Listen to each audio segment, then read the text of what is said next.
જય હિન્દ મિત્રો. સીસીઈ વિષયની અલગ અલગ પિટિશન વિશે આજે તમને હું માહિતી આપવાનો છું. સૌથી પહેલાં વાત કરું કે તારીખ 9/12/2024ના રોજ જે 702 વિદ્યાર્થીઓએ જીપીએસસીની જેમ એટલે કે કેટેગરીના 7 ગણા ઉમેદવારોને સીસીઈ પ્રિલિમ્સની અંદર પાસ કરીને મેન્સ આપવા માટે એલિજિબલ કરવામાં આવે તેવી માંગણી સાથે પિટિશન કરી હતી, તેની સેકન્ડ હિયરિંગ હતી.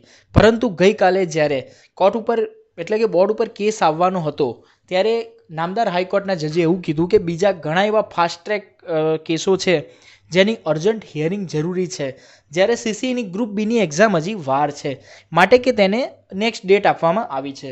હવે વાત કરું કે જે પ્રશ્નોને ચેલેન્જ કરવાના આવનારી જે પિટિશનો હતી તેમાં 4 વિદ્યાર્થીઓએ અલગ અલગ વિદ્યાર્થીઓએ ક્વેશ્ચન ચેલેન્જને લઈને પિટિશનો કરી છે કે જેની અંદર 20થી વધારે પ્રશ્નોને ચેલેન્જ કરવામાં હાલમાં આવ્યા છે. જેની અંદર આજે તમને ખબર હશે કે જે પહેલી ડેટ આપવામાં આવી હતી 4/12 અને 6/12, એમાં 6/12ના રોજ જ્યારે હિયરિંગ થયું ત્યારે નામદાર હાઈકોર્ટે ટીસીએસ અને ગૌણ સેવાને ધતડાવ્યા હતા અને નેક્સ્ટ મુદત એટલે કે જે આજની રોજ 10/12માં હતી તેમાં ટીસીએસના વકીલને હાજર રહેવા જણાવ્યું હતું.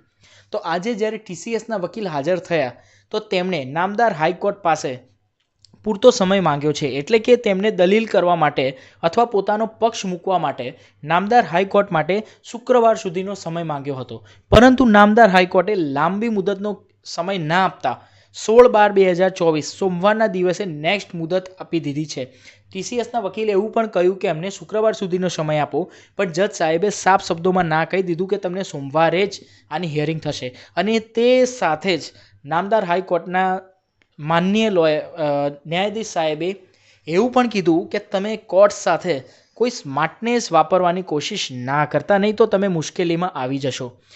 મિત્રો, હવે તમને આજે 10/12ના રોજ જે હિયરિંગ હતી તેનું કોર્ટરૂમથી લાઈવ જે ફૂટેજ હતા તે હું તમને બતાવવા જઈ રહ્યો છું, તો તે તમે શાંતિથી જોશો અને તમારા મિત્રો સાથે શેર પણ જરૂરથી કરજો.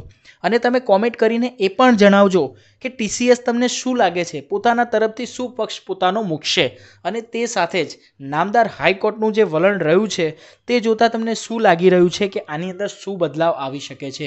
તો મળીએ નવા અપડેટ સાથે. ત્યાં સુધી જો ચેનલને સબસ્ક્રાઇબ ના કરી હોય તો તેને સબસ્ક્રાઇબ કરી દેજો, તમારા મિત્રો સાથે શેર પણ જરૂર કરજો. ત્યાં સુધી જય હિન્દ, જય Bharat. Cool. 303 to 307. No, 304 is not called. Yes. I have consent of my friend for 2 days, but I want to mention this matter. This is an examination matter. I'm only requesting for Friday, Manoj.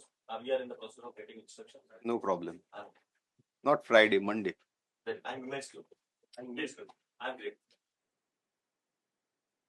See, so long as you are taking a fair stand, you are welcome. It is only when you try to play smart with the court, then the trouble starts. Because we are still in the process of getting certain instructions. At least from my side, Manoj, let me have those details, Manoj, whether they want to stand to their whatever they have stated or we submit before the court. I'm immense. No problem. I'm- Monday. Yeah. 308 to 300.